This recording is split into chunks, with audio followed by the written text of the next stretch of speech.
Edge of Sports on the PPI Network. Edge of Sports on the PPI Network. My name is Jeremiah Tittle, in for Dave Zirin. This is a special event here at the University of Maryland. The Philip Merrill School of Journalism holding its 6th annual Shirley Povich Symposium. After 75 years of writing for the Washington Post, groundbreaking columnist Shirley Povich, his legacy lives on in this department, in this school, in this university, as well as through this symposium.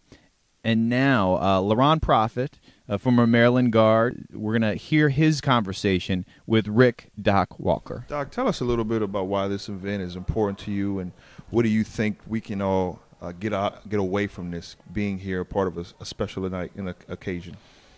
Well, from a media standpoint, the translation of what it was like to be excluded from mainstream sports has never been translated properly. And for the people who don't understand it, who didn't experience it, the records, I've always felt most records, especially baseball in particular, I never honored any of them. Because until the color line was broken, it's when I started paying attention to it, and those stats matter. Right. Not anything pre, because the game was skewed. They made heroes out of people that once they allowed African Americans and Satchel Paige, Colombians, Nicaraguans, the whole thing. The game has been altered completely. And so if you look at Josh Gibson, his numbers, incredible. He's got 800-some home runs, you know. But it was disallowed. Right. The fact that Negro League players are not allowed to play. Now, we've grown up. We're a lot smarter. From the surface, we're a lot smarter. But the people behind the scenes who still control most of the things, I think, are still not ready for prime time. Right. It's still a difference. It's still no different than Mark McGwire now about to get fitted for a championship ring, and he lied and cheated, and Barry Bonds is yet ostracized. Away from the game. Yeah. So to me, those are things that I'm still frustrated by, going either it's right or it's wrong. And it's the same thing for both parties. But we're still not, even in 2011, we're still kidding ourselves in that. And so there's still injustices gone, and mostly by the broadcasters and people who cover the sports, right, who refuse to elevate their minds to understanding what has happened to people. We'd rather not discuss it. Sweep it under the rug. But it happened. Yes. You know, and that's the problem, that frustration I have with it. What do you think about, we had a chance to sit down with Darrell Hill. What do you think his accomplishments here at the University of Maryland, what were their ramifications throughout the ACC and obviously the college landscape now that we see with so many African Americans dominating and having an opportunity to play? For your perspective, what does a guy like that mean to not only Maryland but to just the college football landscape? Well, I give University of Maryland a lot of credit, because up until 5 years or so, I didn't hear his name mentioned. Me neither. Okay, and so I covered the league for 14 years, and it was just at the end of it that I became aware of it. So give the university a lot of credit for acknowledging him. Right. And he was also acknowledged by the conference. He's been at certain events, and I give John Swafford and him a lot of credit for that, putting him in a position to be noted. We have to know our history. We know now through the education system we were lied to. All African-American kids were taught a different side of history. Right. You know, if people are supposed to be educators and administrators, and yet you know how they lied in classrooms, okay, I came up through that generation. And then you go, really, they never told you anything about anybody that looked like you that did anything of significance. Besides the 2 days we spent on Martin Luther King. But that was it. And that, free. So I was in school before he was assassinated. Those are the things I think about, the insignificance, or how it was taught to me how George Washington Carver should have been spoken of like Thomas Edison. Right. But he wasn't. Right. I wasn't taught that, in that same area. And that's the thing I think about when administrators or religious people who you respect skew history. Shame on them. Do you see now, lately we've seen this Tim Tebow phenomenon. Mm-hmm. Do you feel like there is still that bias towards a guy like Tim Tebow, who for so many years when African-American quarterbacks who were scramblers, who weren't traditional passers, were not giving the opportunity? We think back to Warren Moon, who couldn't start his career in the NFL. Mm-hmm. Do you see now that bias still there when you look over? Marlon Briscoe, Jefferson Street Joe, All those guys. James Shaq Harris had a death threat on him playing the Cleveland Browns with the Rams, where the FBI had to come in. They had snipers at the Coliseum. He had a death threat. Right. He played through the game, and his team won. That's what he had to endure. John Elway's never had to deal with that. Right. Peyton Manning's never had to deal with that. That's my point. It's a whole different circumstance. It's not Peyton's fault.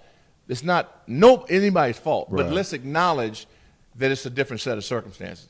When we call somebody great, I want to call Shaq Harris great. Right. Because if I had a death threat on me, I don't know if I'm playing. Yeah, I definitely wouldn't show up. This guy played, okay? Jaworski was his roommate, and he told me the story in a Pro View interview. He said, Jaws didn't even ride with him. I wouldn't roll with him either to the game. And the man had to deal with that, and he endured it. That's the thing I would wish was more readily known. To the immediate public. It ain't even. This is what this guy has to go through. He's being called nigger by officials, by players, what Jim Brown had to endure at Syracuse. See, all those guys, to me, the Bobby Mitchells, these guys' lives may have been shortened by what they had to deal with, the emotional stress. You know, we get a guy, and that's why I get so frustrated now when our young ballers come out, you know, and they buy 15 cars, you know, and they end up broke. And yet these guys had to endure racial injustice, and they survived, and they didn't make any money. Yeah.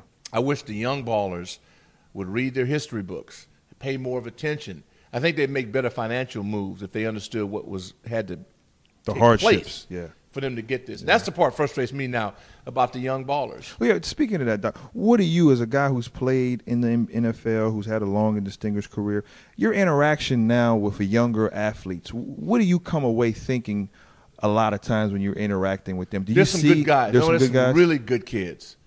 They just don't know. Yeah. No one has made them pay attention.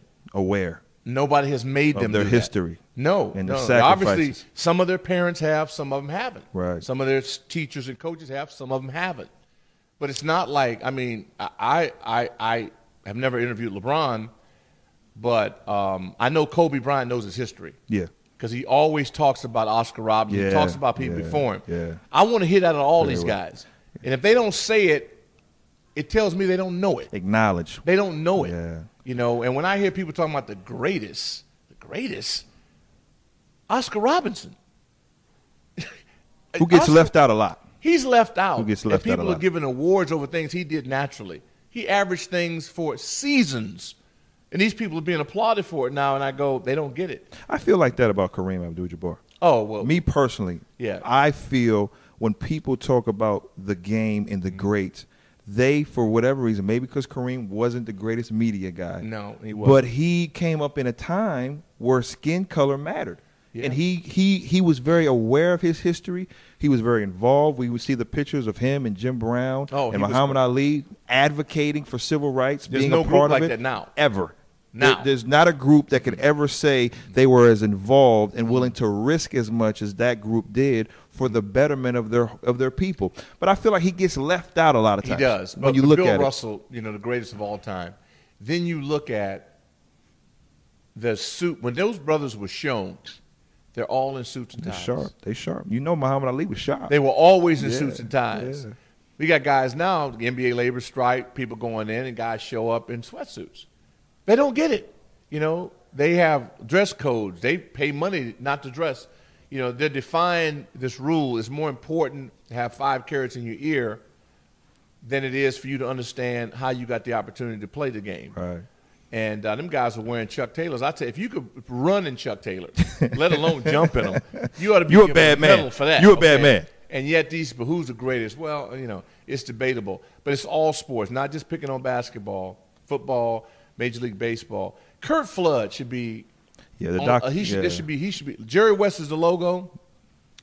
Kurt Flood should at least be the logo for the Players Association. For what he did. Major League Baseball don't even know who. For what he Flood did played. for free agency for guys like CC Sabathia to get $122 Kurt million. Flood, you know, and he's probably struggling. And that's my point about the generation. They can't act as if they don't care because it's like civil rights. Now, we do the same thing when it comes to politics, and that suggests just look at how the country has treated Barack Obama. Yeah, he's not been perfect.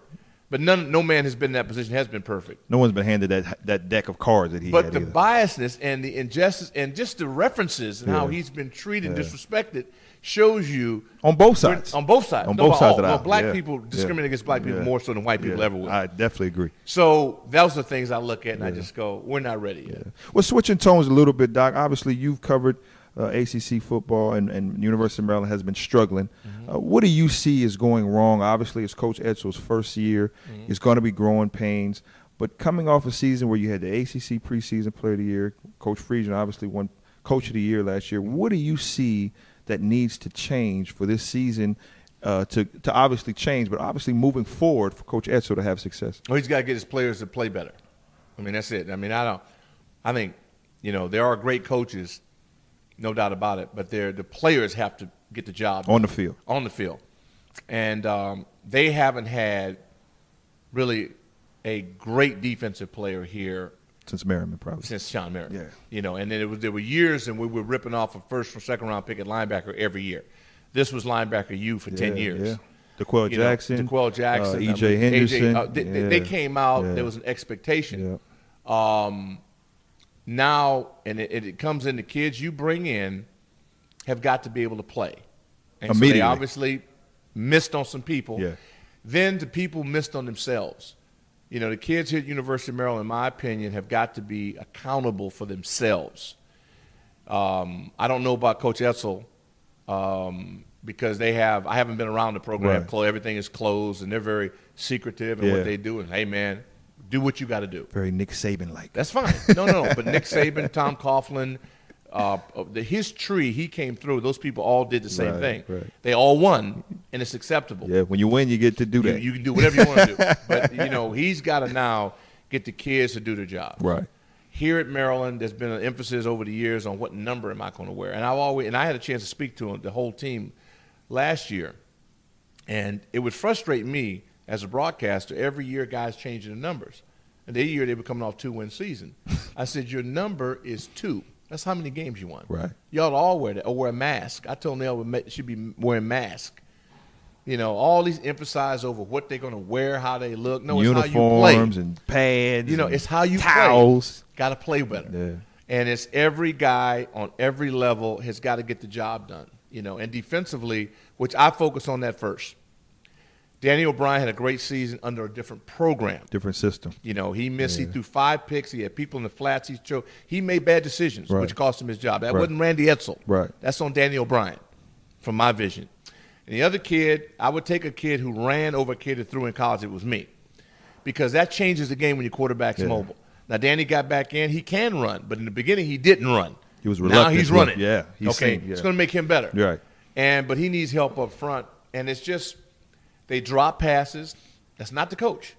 They drop way too many passes for a Division I group of wide receivers who, they walk around with swagger. They all clean and cool. Catch the ball. If that's what you hear, you get a scholarship. Catch the ball. You get a $38,000 deal. Right. Catch the ball. Right. Block. And I just think that too much is made over Edsall's style. It's up to the kid. It's their team. It ain't Randy Edsall's team. Right. It's the players' team. Right. He coaches it. They'll live with it. He'll get a new batch next year. Yeah. I think the only thing that concerns me was watching the Boston College game. I saw a team that was lifeless. I didn't see an energetic team. I didn't see a team that played with a sense of urgency. I saw that team against Temple. You saw it against Temple. And I think that's where I say to myself, has he lost the team?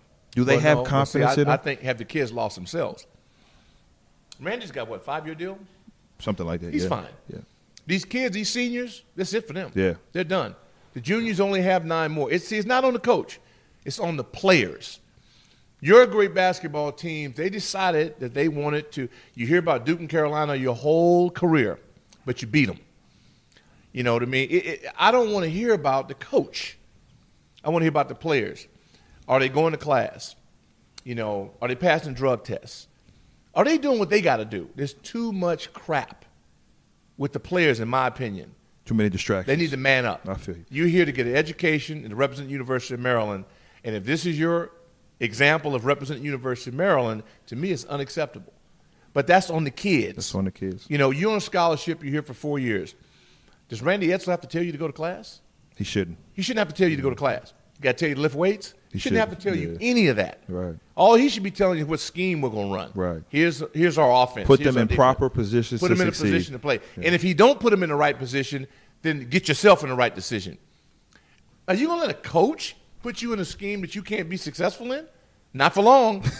You know what I mean? Make some plays. I feel you. You know, if you come off, coach, I apologize, but I made the play. He won't have much to say. He ain't going to say much, you know. You. But just blaming. I thought Coach Edsel pointed the finger. I don't like people pointing fingers. Yeah, I'm not a big proponent of that either. Point it at yourself. Yeah, I'm a big proponent what I mean? of I think he's done that now. Look in the mirror. This thing ain't got nothing to do with Ralph Friedgen. It's got to do with you. Yeah. And it ain't got nothing to do with nothing but these kids, and they got to be committed. I love discipline. You never win if you don't have a discipline program. He's doing that. And people say, well, how come it wasn't here? Might have been here in a different form. You know, and I tell Coach Friedgen, and I adored him, he loved them too much. You know what I mean? Yeah. And it's almost Ralph took all the hits for him. Yeah, yeah. You know what I mean? I'll stand in the way for you. He took the hits for him. He loved them that much. Yeah. These kids have got to assume responsibility. That's part of what being here is about. You got to come here to grow up. You got to grow up. And if they come up and grow up, there's no reason as a kid. They have a couple kids on their defense that I just adore how hard they play. 72, every play. This kid plays his butt off, makes tackles, 20 tackles. I think he had 20 tackles against Georgia Tech. And I look at this kid and go, how can you have one man make 20 tackles on a defense? You need 10 more. Yeah, one guy. Yeah. You know? Yeah. And so the rest of them, man, they all be bullwhipped with me. I do not understand. Offense is a little different. You may have to have a strategy to play, whatever they're doing. You know, the no huddle and all that. That's their plan. That's fine. That means nothing to me. You know, you got to be able to line up, beat the guy in front of you, no matter what the deal is. Beat your man. Whether you doing it in a hurry or you coming out, that stuff to me is overrated. Win your one-on-one battle. Win the battles. Yep. And they've had people open and not executed. Yeah. He overthrows them, underthrows them, drop the ball. You know, one guy gets beat on it. And you don't win every battle. But they've got to take it upon themselves to represent the University of Maryland in a much better fashion. And I believe that if they do that, it'll work for them. Well, we want to thank Doc Walker for coming on and being a part of Edge of Sports. Obviously, Doc's got a lot of knowledge. He's played with the best, been one of the best. So we want to thank you for coming on Edge of Sports. Thank you, man. Edge of Sports on the PPI Network.